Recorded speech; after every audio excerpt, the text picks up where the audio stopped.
Hello everyone, and welcome to my Days of Our Lives official. I hope everyone is having a wonderful day. Before we begin, please hit the subscribe button and give this video a thumbs up. Leo took a seat beside Joy as she was ruminating on a bench in the town square following her altercation with Chanel. Leo told Joy that since he had written Joy out of some of Chanel's scenes, he had sent her fresh script pages. Joy remarked, "I suppose that means you heard." Leo attested that Johnny had explained the situation to him.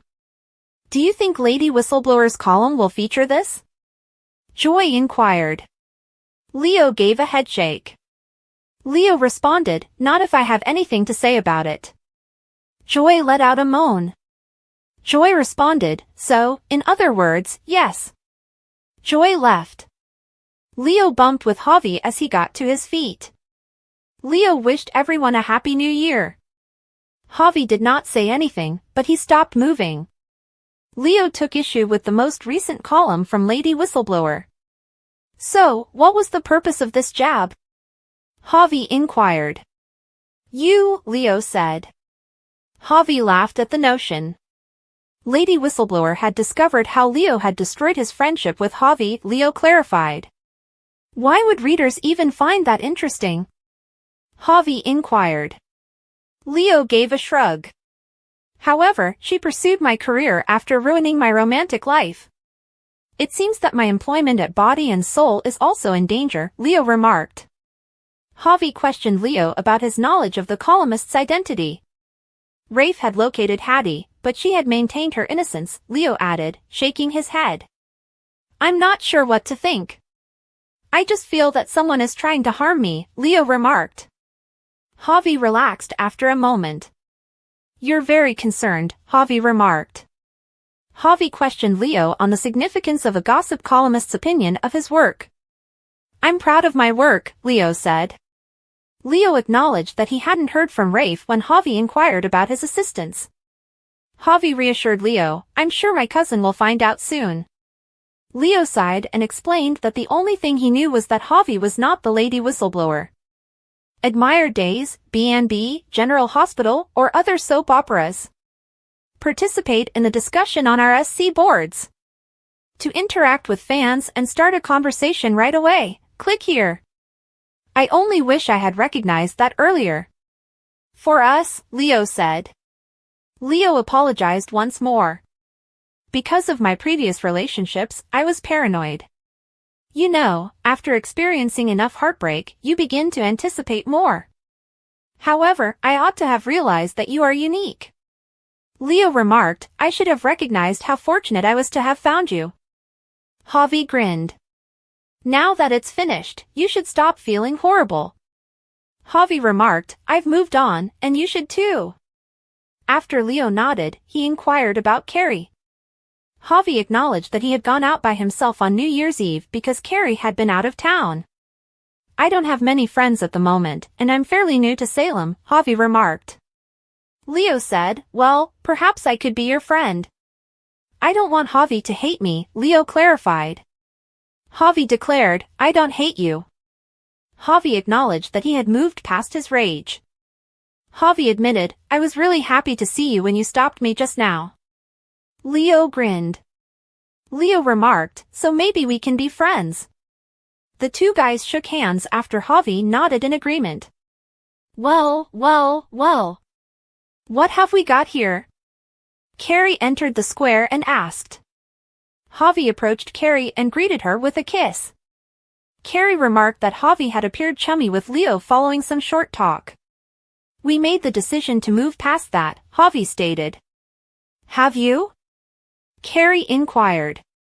"Javi was kind enough to offer me another chance to be his friend, so yes." "I hope that's all right with you," Leo said. Carrie said it was all right. Javi turned to Leo after he and Carrie decided to have lunch at the Hernandez house again. "Friend, I'll see you around," Javi said. Joy was using her phone to read Lady Whistleblower's column at the Brady pub when Alex entered and picked up his takeaway order. Joy showed Alex the column. "Well, at least they're mentioning us."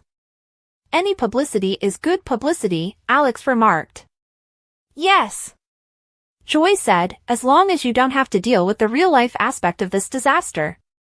Joy described her run-in with Chanel on the square to Alex.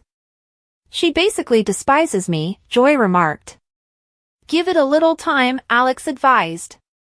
Joy maintained that because she had destroyed Chanel's marriage, Chanel would never forgive her. Alex retorted that prior to Joy, Chanel and Johnny's marriage had been troubled. Joy remarked, not like this.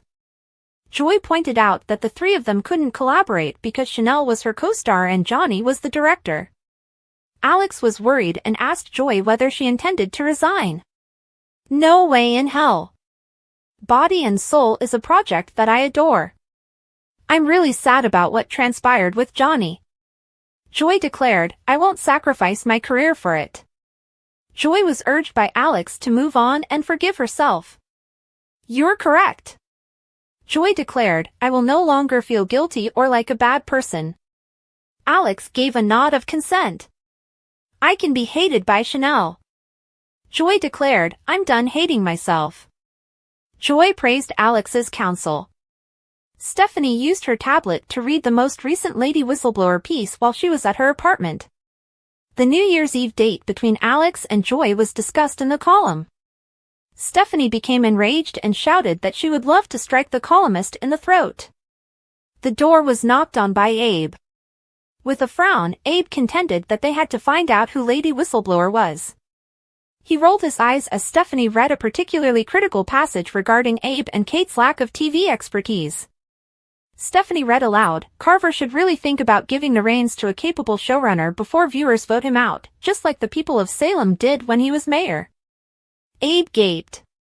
That isn't even accurate. I resigned as mayor, Abe protested. Stephanie was ordered by Abe to figure out how to turn off the column.